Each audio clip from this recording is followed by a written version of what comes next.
learning to attack the problems. It's so important to mount a precise attack on the problems. Because one of the best ways to help somebody in communication is learn to attack the problems, to attack what's wrong. But here's the refinement of the skill that leaders must have. To attack the problem, but not the person. We also express this particular part called attack and confess. One of the best ways to attack something is to confess you've had the problem. Use yourself as example one. Then use some others we call third party.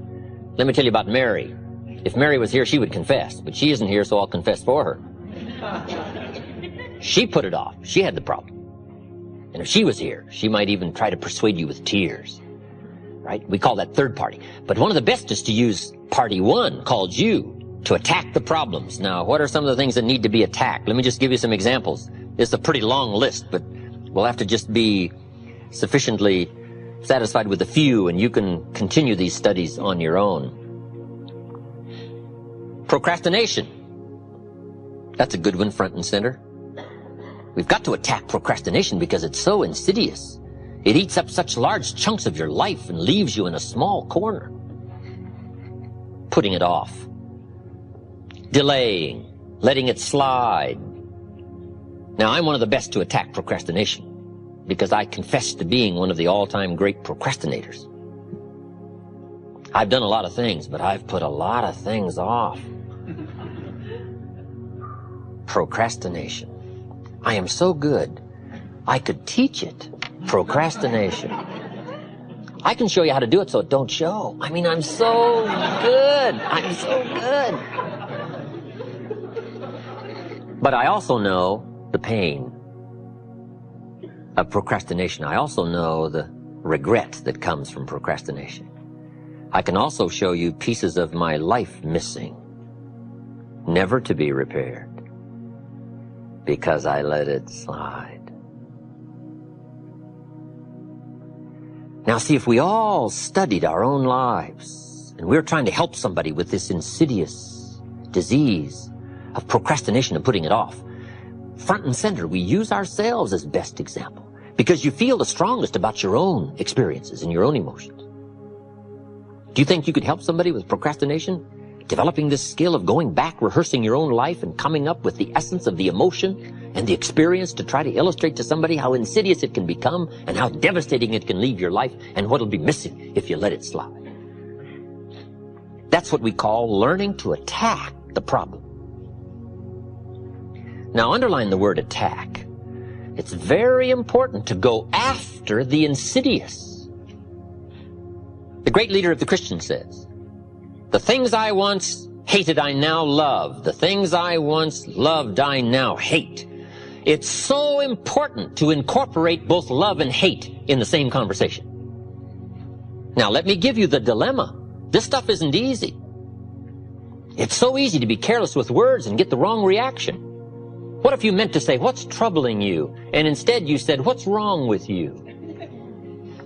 Can you imagine the difference? Just the mistake of one small word means all the difference in the world in the kind of reaction that you get. But here's the dilemma.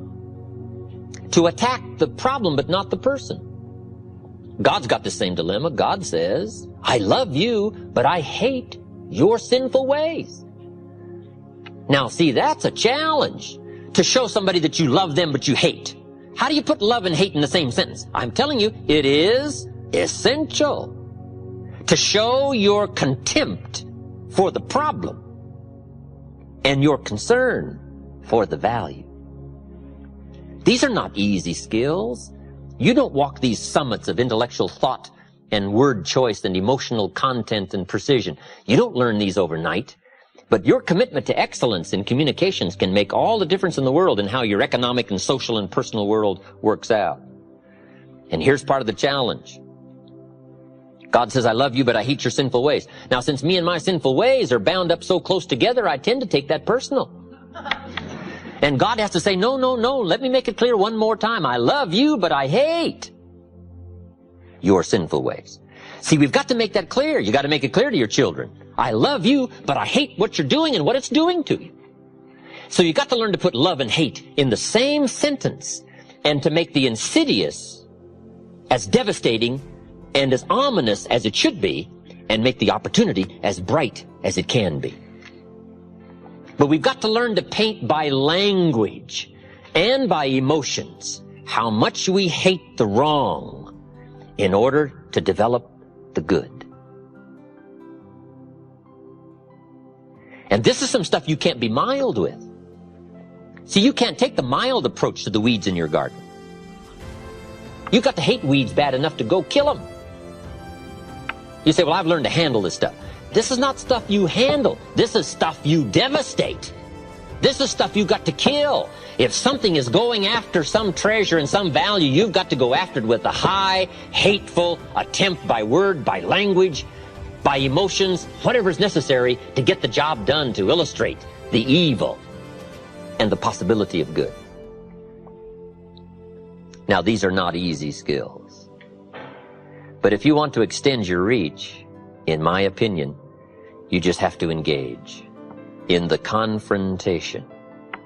It's where the values are. Let me give you a good philosophical phrase. All values must be won by contest.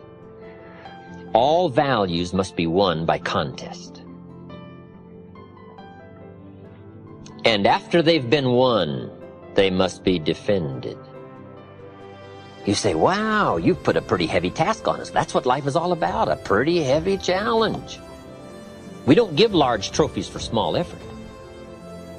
If you want to win high health, if you want to win high wealth, if you want to extend a long reach in touching people's lives, you got to engage in some of these extra powerful disciplines. And one is to secure the territory by vigor, and the other is to defend it with equal challenge. Attack. Procrastination. Here's another good one, blame. I engaged in this the big share of my life until I met Mr. Show.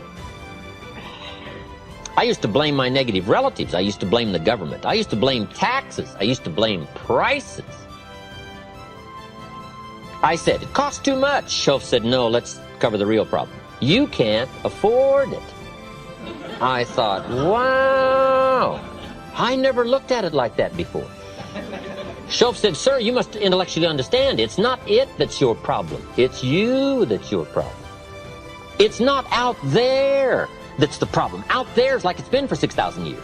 You can't cure that. But what you can cure is errors in judgment, errors in attitude, errors in activity, errors in misjudging results. I found that the errors were within. But see, he had to go after me on that point. Here's the next one. Excuses. Wow. We've got a million. I'm too short. I'm too tall. I'm too old. I'm too young. I don't have the money. I don't have the experience. On and on and on with the excuses. Learning to attack. Very important. Now here's what we call tools of last resort. Here's part of the attack you can use. And if you learn these skills, no telling who you can help. But you must save these for what we call tools of last, underline last resort. These are some things you don't use up front. Here's the first one, a direct attack. You've got to be very careful of a direct attack so that it not be misjudged in severity. Next is scolding. You've got to be very careful of scolding. You only use it as a last resort. Somebody walks in late, and you say, where have you been? See, that's loaded with insinuations. Loaded. You got to be very careful. Only use it as a last resort. If you have to resort to it, you have to, but don't use it up front. Okay, we call save these. Save these for when the occasion calls for such harsh language to go after something. And the last one is sarcasm. Sarcasm can be useful, but you got to save it. Who do you think you are? See, that's powerful language, but you got to save it for when it is meaningful to use such powerful language. Matters of the heart are delicate. Here's what we teach. Don't operate on the heart with a hatchet. When you use these tools, you got to be very careful to save the value and go after the problem. Now let me give you the real clue. The more you care, the stronger you can be. People don't mind you using strong language about insidious things. They don't mind you becoming sharp, powerful. As long as you care, and the more you care, the stronger you can be. I don't mind a minister consigning my soul to hellfire for my sinful ways. I don't mind that, as long as he does it with tears and not with joy. But wouldn't we all resist a dry-eyed sermon on hellfire? You can't preach hellfire without your heart breaking. You got to sob your way through a sermon on hellfire. Or we all would resist a dry-eyed attempt to preach on hellfire.